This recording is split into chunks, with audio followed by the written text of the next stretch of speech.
Headlines प्रायोजक राम बंधू लोणचे। आता प्रत्येक जण जिंकेल।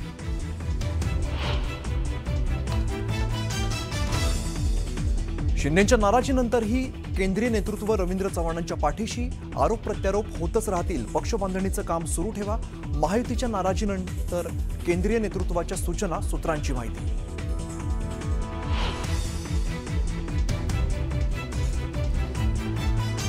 महाराष्ट्रातील घडामोडींकडे माझं लक्ष, तुमचा योग्य सन्मान राखला जाईल। दिल्ली भेटीत अमित शहांचं शिंदेंना आश्वासन।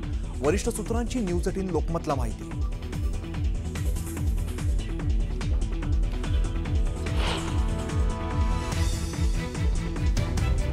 एक कोणतरी गेले बाबा मला मारलं म्हणून दिल्लीला। बाबा मला मारलं म्हणून दिल्लीला गेले होते। उद्धव ठाकरेंची एकनाथ शिंदेंच्या दिल्ली दौऱ्यावरती बोचरी टीका।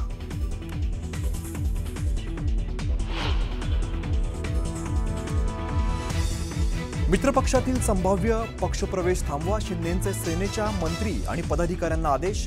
गृहमंत्री अमित शहांच्या भेटीनंतर शिंदेंनी दिले आदेश।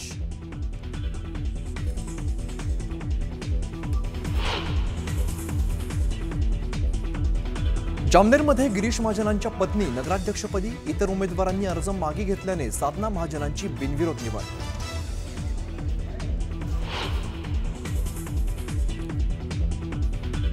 मुंडव्यातील कथित जमीन घोटाळा प्रकरणातील मुख्य आरोपी शीतल तेजवानीची हायकोर्टात धाव।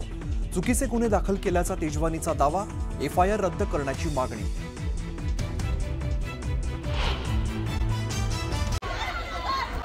ग्रामस्थ जे आहेत ते चांगलेच आक्रमक झाल्याचं बघायला मिळतंय। मालेगावातील डोंगराळे बालिका अत्याचार आणि हत्या प्रकरणात आरोपीला कोर्टात आज हजर केलं जाणार होतं आणि अशी माहिती मिळाल्यानंतर नागरिकांनी कोर्टाबाहेर प्रचंड गर्दी केली। संतप्त महिलांनी घोषणाबाजी करत आरोपीला आमच्या हवाली करा अशी मागणी केलेली होती। बब्बू शेख आमचे प्रतिनिधी आपल्याला अधिकची माहिती देतात। बब्बू, खरं तर प्रचंड गर्दी आपल्याला या ठिकाणी बघायला मिळते, सध्याची काय परिस्थिती आहे? अमित, 5 दिवसापूर्वी या बालिकेवर अत्याचार झाला होता आणि त्यानंतर एकच संतापाची लाट उसळलेली आहे। आज आरोपीला कोर्टात हजर केलं जाणार होतं। याची माहिती मिळाल्यानंतर महिला आणि नागरिक संतप्त झाले, कोर्टाच्या आवारात घुसले आणि घोषणाबाजी करायला लागले का आरोपीला आता आमच्या हवाली करा, नाही तर ज्याप्रमाणे पालघर घटनेत आरोपीला एन्काउंटर केलं होतं तसं याचा एन्काउंटर करा, अशी एक मुख्य मागणी महिला करताय, नागरिक करताय। आणि कोर्टात एवढी गर्दी झालेली आहे तर कोर्टाचे दोन्ही गेट बंद करण्यावे लागलेले आहे। तणावपूर्ण परिस्थिती पाहता आरोपीला कोर्टात आणणं शक्य नाहीये, त्याच्यामुळे त्याची व्हिडिओ कॉन्फरन्सिंगवरूनच सुनावणी होणार असल्याचे आपल्याला सांगण्यात आलेले आहे। अमित, निश्चित बब्बू, धन्यवाद या सगळ्या सविस्तर माहितीसाठी।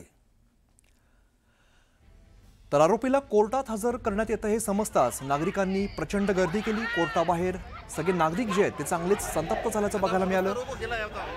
या आरोपीला आमच्या हवाले करा, आमच्या ताब्यात द्या अशी मागणी या आक्रमक ग्रामस्थांनी केलेली आहे।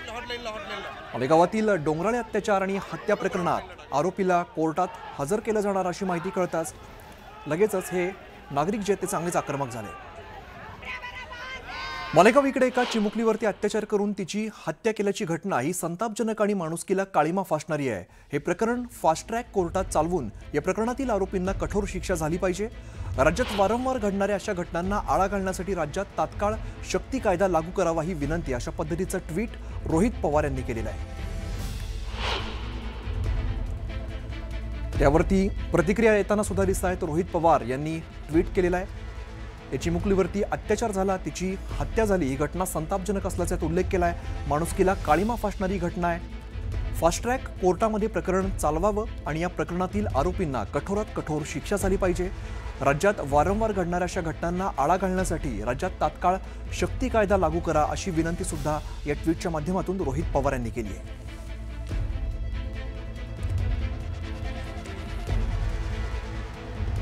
आता बातमी आपण बघूया कागलमधून। कागल नगर परिषदेच्या निवडणुकीसाठी आता हॉटेल पॉलिटिक्स पाहायला मिळत आहे। शिंदेंच्या सेनेचे उमेदवार फुटू नयेत, त्यांना एकत्रित गोव्याला शिंदेंच्या शिवसेनेने कागलमधील आपले जे उमेदवार आहेत त्यांना सहलीवरती पाठवलेलं आहे। हसन मुश्रीफ आणि समरजित घाटगे दोघे मनी आणि मसल पॉवर वापरून आमचे उमेदवार फोडत असल्यामुळे ही खबरदारी घेतल्याचं माजी खासदार संजय मंडलिक यांनी न्यूज 18 लोकमतशी बोलताना सांगितलंय। हे दोघे जनतेच्या सेवेसाठी नाही तर स्वतःच्या फायद्यासाठी एकत्र आल्याची टीका मंडलिक यांनी केली आहे। दोघांनी आमिष दाखवून आमचा उमेदवार फोडला, त्यामुळे आम्ही खबरदारी म्हणून नगराध्यक्ष पदाच्या उमेदवारासह 22 जणांना मित्रांच्या घरी ठेवलेलं आहे, असं मंडलिक यांनी सांगितलेलं आहे. त्यांच्याशी बातचीत केली आमचे प्रतिनिधी ज्ञानेश्वर साळोखे यांनी. आपल्यासोबत आहेत संजय मंडलिक, त्यांच्याकडून या संदर्भातली माहिती घ्या. खरं तर इतकी टोकाची राजकारणातली भूमिका घेण्याची गरज का? कारण नगर परिषदेच्या निवडणुकीला हॉटेल पॉलिटिक्स कधीच पाहायला मिळालं नाही, ते आता पाहायला मिळतं. खरं म्हटलं तर गेले 10 वर्ष एकमेकावर भांडणारे प्रतिस्पर्धी विरोधक अचानक एकत्र आले आणि एकत्र आल्यानंतर त्यांची मनी पॉवर मसल पॉवर लक्षात घेताना खबरदारी म्हणून मी जे उभा केलेले उमेदवार आहेत त्यांना थोडंसं उद्याच्या माघारीपर्यंत बाजूला ठेवले आणि खबरदारी म्हणून जरी घेतली असली तर एक उमेदवार त्या संदर्भात आला नव्हता आणि त्याच्याला आर्थिक आमिष दाखवून त्यांनी बाजूला घेतलेलं आहे, म्हणजे माघार घ्यायला लावलेलं आहे. सत्तेचा वापर या ठिकाणी झाला. सत्ता म्हणण्यापेक्षा मनी आणि मसल पॉवर, सत्ता काय त्यांच्याकडे आहेच, पण मनी आणि मसल पॉवरच्या जीवावर त्याने हे घेतलं. आणि खरं म्हटलं तर कुठल्या तर राजकीय समझोत्यानं विकासासाठी ही युती झाली असं परवा बोललं गेलं. पण मला अशी माहिती मिळालेली आहे, काही आरक्षणाच्या संदर्भात एका नेत्याला दिलासा पाहिजे होता, तो आरक्षण काढावं यासाठी त्यांचे प्रयत्न होते. दुसऱ्या बाजूला ईडीमधून आपल्याला सुटका मिळावी यासाठी एकाचे प्रयत्न होते. आणि या दोघांच्या व्यक्तिगत ईडी आणि काय म्हणायचं प्रॉपर्टी या मुद्द्यावर त्यांचं एकमत झालं, विकासासाठी कुठलंही नाही. पण हे सगळं सुरू असताना इतक्या टोकाचा संघर्ष आहे तो कागलच्या राजकारणात पाहायला मिळतोय. खबरदारी सुद्धा घ्यावी लागते. काय कारण या निमित्ताचं वाटतं? त्यांना असं वाटतं की आपण 2 शक्ती एकत्र आल्यानंतर आपल्यासमोर कोण उभारणार नाही आणि जर एखाद्यानं धाडस केलं तर त्याला कुठल्याही मार्गानं आपण त्याला थांबवायला लावायचं, ही त्यांच्या डोक्यामध्ये हे आहे. परवाच मला वाटतं त्यांच्या मुलाखतीमध्ये मुश्री पण म्हणाले की सस्याची शिकार करायला जाताना सुद्धा AK-57 वापरा. आता ही अतिरेकी भाषा त्यांच्या तोंडात का आली मला काय कळलं नाही. ससा मारताना खरं म्हटलं तर हबकीनं मरल ससा, आणि AK-47 वापरतो म्हणाले. आणि अशा पद्धतीचे विचार असणारे माणसं जर असतील तर सामान्य माणसाला अडचण येऊन एवढीच माझी भूमिका आहे. पॉलिटिक्स आता कागलचं चिघळताना पाहायला मिळते. येत्या काळामध्ये यामध्ये आणखीन राजकीय रंग भरताना आपल्याला पाहायला मिळतील. त्यामुळे कागलची जनता आपल्यासोबत असल्याचा ते दावा करतायत. निवडणूक निकालामध्ये कागलची जनता कोणासोबत असणार आहे हे सुद्धा पाहणं महत्त्वाचं आहे. मात्र तोपर्यंतच्या काळात बराच संघर्ष आहे तो या निमित्तानं निवडणुकीच्या पाहायला मिळेल, अशा पद्धतीचं वातावरण सध्या कागलमध्ये पाहायला मिळत आहे. Video journalist Sandeep Padesar, Dnyaneshwar Salokhe, news 18 Lokmat, Kolhapur. काही उमेदवारांना सहलीला घेऊन गेलेले आहे शिंदे गट, विड्रॉ करू नये किंवा त्यांच्यावर दबाव येऊ नये म्हणून. आता ते सहलीचं जे आहे ते पॅटर्नच तयार झालेला आहे. सुरत गुवाहाटी वाया गोवा जी सहल आहे ती सहलच त्या पक्षाची निर्मिती तिथूनच झालेली आहे. त्यामुळे त्यांची ती संस्कृती आहे, त्यांचं ते कल्चर आहे. तर इकडे जळगाव जिल्ह्यातील जामनेर नगरपालिकेच्या निवडणुकीमध्ये मंत्री गिरीश महाजन यांच्या पत्नी साधना महाजन यांची नगराध्यक्षपदी बिनविरोध निवड झालेली आहे. या निवडणुकीतील विरोधी पक्षाच्या 3ही उमेदवारांनी माघार घेतली आणि त्यामुळे आता साधना महाजन यांचा बिनविरोध निवडून त्या आलेल्या आहेत आणि या विजयासह आता जामनेरमध्ये ढोल ताशांच्या गजरात नाचून गुलालाची उधळण केली जाते.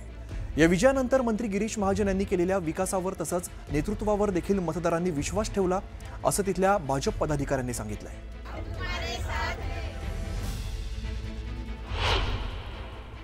3 उमेदवार तुमच्या विरुद्ध या ठिकाणी यांनी अर्ज सुद्धा दाखल केले होते, मात्र त्यांनी आता माघार घेतली आहे. काय वाटतं त्यांच्या माघारीचं कारण काय वाटतंय? शहराचा विकास बघून त्यांनी सांगितलं असेल किंवा आता पुढे अजून विकास करायचा असेल शहराचा आतापर्यंत आणि आमच्यावर विश्वास असेल. आतापर्यंत नगरपालिकेची धुराई भाजपकडेच राहिलेली आहे. तुम्ही नगराध्यक्ष म्हणून पहिल्यांदाच या ठिकाणी बिनविरोध होत आहेत. काय वाटतंय कारण? सगळ्यांना आनंद झाला. सगळे आमचे नगरसेवक बिनविरोध होत आहेत, कामाची पावती देत आहेत सगळे आमच्या.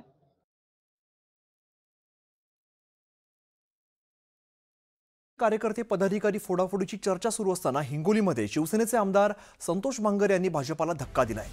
हिंगोली नगर परिषद वॉर्ड क्रमांक 16 ब मध्ये भाजपाचे अधिकृत उमेदवार भास्कर बांगर यांनी आपला उमेदवारी अर्ज मागे घेतलेला आहे. शिवसेनेचे उमेदवार श्याम कदम यांना पाठिंबा दिलाय आणि इतकंच नाही तर त्यांनी आमदार संतोष बांगर यांच्या हस्ते शिवसेनेमध्ये प्रवेश देखील केलाय.